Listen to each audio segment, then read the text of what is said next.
Hello! Hello, hello, hello! Magandang araw at magandang buhay at panibagong vlog na naman si Bonsaistang Lumpo. So, i-workshop na natin itong bougainvillea. Okay, dahil kapag ito ay napabayaan mo ng workshop, lalaki ito, mas mahirapan tayong magliko. So, habang medyo bibi pa or bata pa ang kanilang mga sanga, kailangan na nating i-workshop. Okay? At kung mapapansin nyo, parang nalalanta. Okay? Tingnan nyo. Nalalanta yung kanyang dahon dahil sinadya nating pinalanta para maging makunat ang sanga. Okay? Pati dito, makikita nyo dito, dito sa mga tutuyong-tuyo. Yung tuyo, lanta na rin pati yung dahon ay damo. Puro na lanta. Okay? Dahil yun ang purpose nun. Para malanta. So kapag malanta ang isang o dehydrated ang isang halaman, makunat ang dahon. Okay? So kailangan natin tanggalin yung kanyang tinik. So yung dadaanan ng wire, kailangan natin tanggalin yung kanyang tinik dahil masakit ito kapag tayo ay matinik. Parang siya agoy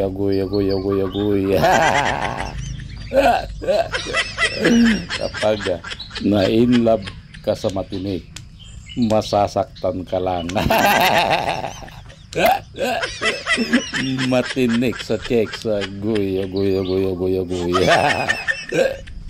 So kailangan nating tanggalin para pag wire natin ito ay walang sagabal. Okay? At magpanibago itong tubo ng sanga. Yan. So isa yun sa dahilan, okay, na kung bakit natin kinakalbo ang isang bonsai. Gusto nating patubuan ng panibagong sanga ang iyong bonsai. Kapag kulang ka sa sanga or hindi tunutubuan ng sanga, so ang taging gagawin mo lang is kalbuhin mo ito ng kalbuhin. Huwag mong sukuan na kalbuhin. Okay, pag tinubuan, kalbo ulit hanggang sa tubuan ng panibagong sanga. Ganun lang ang ating gagawin. Okay, pero may bonsai na hindi kinakalbo. So ang 21 jewels, ito ay kinakalbo. Yan. So manipis masyado yung kanyang paso. Lilipat natin kapag ito ay naka-recover. Kailangan yung kanyang makakainan ay malaki or marami. Okay? Malalim. Yan. And ang pag-wire is 45 degrees paikot sa kanyang main branch. So nakapokus pa rin tayo dito sa kanyang primary branch. Yan. Dahan-dahan lang naliko, baka mabalian. Pero ang sanga na niyan ay makunat na dahil talagang nilanta natin. Okay? Dahil kapag hindi mo ito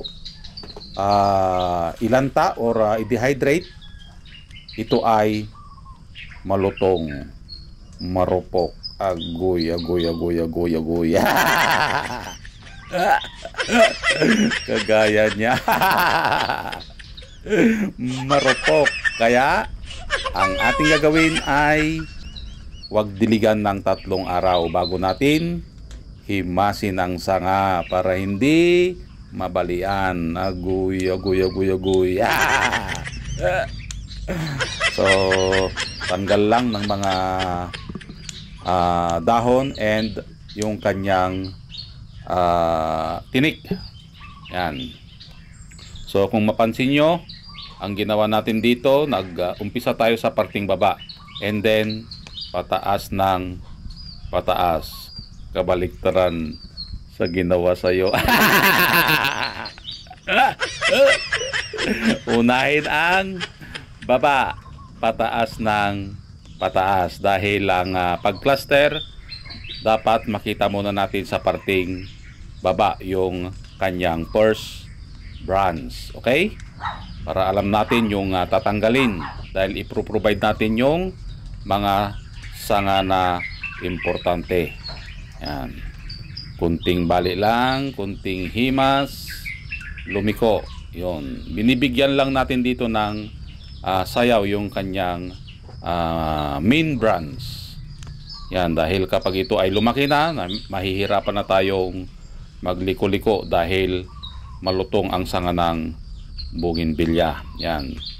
Ano na tayo sa apex. So, ang bougainvillea ay ang kategory nito sa bonsai is na bibilong siya sa flowering category. Yan, malapit na tayong matapos sa paghihimas ng sanga. Yun.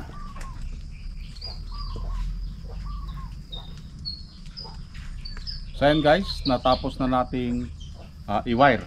Okay, kung mapapansin nyo, walang putol-putol lahat ng mga sanga. Okay? Dahil nagpapalaki pa lang tayo ng sanga. So ito na yung kanyang itsura. Okay, may maliit lang dito na kumpol. Okay, maganda ito pag ito ay natapos. Okay, nagkaroon na siya ng cluster. Kikita nyo?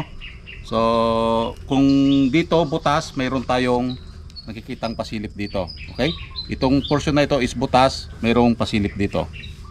Okay, yan. At mayroon din tayong back branch. Ito yung mga yon.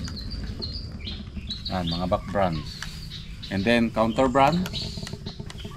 Yan. To. And then apex, dito tayo mag-uulo. Mapuputol lang yan dyan. Okay, pag nakuha na natin yung gusto natin laki, mapuputol dito. Okay? At antayin natin na sumibol ito para hindi butas itong portion na ito. Yan. Meron tayong pasilip dito. Ito yung hihilain natin papunta doon. Okay? So pinutol lang natin dahil masyadong mali tayo ng pagputol dito. Hindi natin naputol kagad. Okay? So napakahalaga ito. Itong part na ito is butas. Itong sanga na ito ay mahalaga. Yan. Ito. Okay? So antayin natin na tumubo ito.